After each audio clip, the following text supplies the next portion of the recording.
L'escargot et le rosier de Hans Christian Andersen, paru dans Nouveaux Contes et Histoires en 1862 et extrait du recueil de contes L'Elfe de la Rose. Autour du jardin, il y avait une clôture de noisetiers. À l'extérieur, c'étaient des champs et des prés avec des vaches et des moutons. Mais au milieu du jardin, se dressait un rosier en fleurs. À son pied se trouvait un escargot. Il avait quelque chose d'important en lui. C'était lui-même. « Attendez que mon temps vienne, disait-il. Je ferai plus que de sortir des roses ou de porter des noisettes, ou de donner du lait comme les vaches et les brebis. »« J'attends beaucoup de ce moment-là, dit le rosier.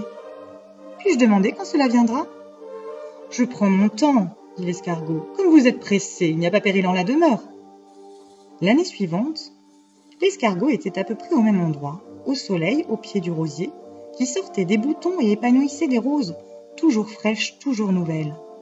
Et l'escargot sortit à demi de sa coquille, allongea ses cornes et les rentra. Tout a le même aspect que l'an dernier. Il n'y a eu aucun progrès. Le rosier continue de porter ses roses, ça ne va pas plus loin. L'été passa, l'automne passa, le rosier sortait constamment des fleurs et des boutons, jusqu'à ce que la neige tombe, le temps devint humide et froid, le rosier se courba jusqu'au sol, l'escargot rampa sous terre. Une nouvelle année commença. Les roses sortirent, l'escargot sortit. « Vous voilà un vieux rosier maintenant, dit-il. Il va falloir penser à disparaître. Vous avez donné au monde tout ce que vous aviez en vous. Savoir si ça avait quelque importance, c'est une question à laquelle je n'ai pas eu le temps de réfléchir. Mais il est clair que vous n'avez pas fait la moindre chose pour votre développement intérieur. Sinon, il serait sorti autre chose de vous. Pouvez-vous justifier cela ?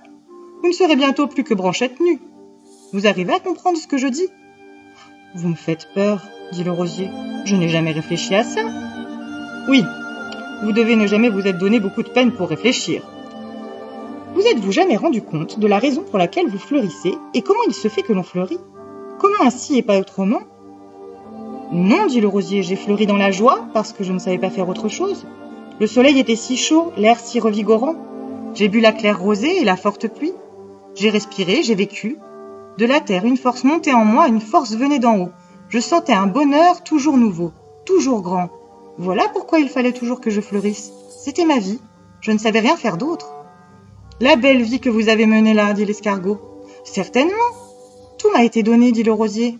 Mais à vous, il a été donné davantage encore. Vous êtes de ces natures pensantes, profondes, un de ces êtres très doués qui étonneront le monde. »« Je ne pense absolument pas à ça, dit l'escargot. Le monde ne me concerne pas. Qu'ai-je à faire du monde ? J'ai suffisamment à faire avec moi-même et en moi-même. Mais ne devons-nous pas tous ici-bas donner le meilleur de nous-mêmes aux autres, apporter ce que nous pouvons ? Certes, je n'ai donné que des roses. Mais vous qui avez tant reçu, qu'avez-vous donné au monde ? Que lui donnez-vous ?